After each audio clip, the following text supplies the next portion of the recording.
Big changes are here for chain-operated window treatments. As of June of 2024, new regulations mean your shades need to stay under constant tension. What does that mean for you?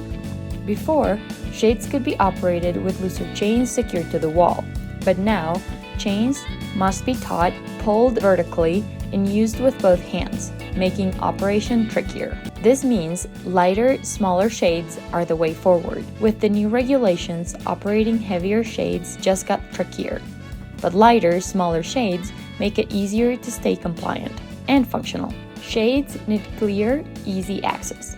No more reaching over furniture. It just won't work. As regulations tighten, motorization is the future. With better batteries and smarter systems, motorized shades are becoming more affordable and efficient.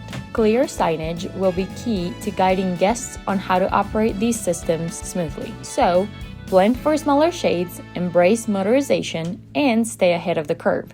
The future of window treatments is here.